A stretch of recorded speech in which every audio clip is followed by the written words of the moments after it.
I'm very happy to preside of the first ever Meru County Vocational Training Centers VTC graduation ceremony of over 1,000 graduates.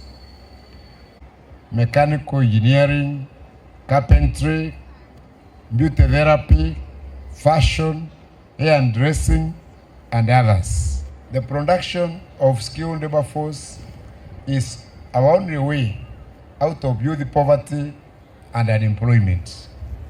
We have a big dream of making Meru great. We have prepared a Vision 2040 for this county, which we are going to launch next month. And we have many flagship projects under Vision 2040, which require your skills. So we are relying on you as the youth of Meru to transform this county into a rich and prosperous county. We shall not build this county by sitting in offices.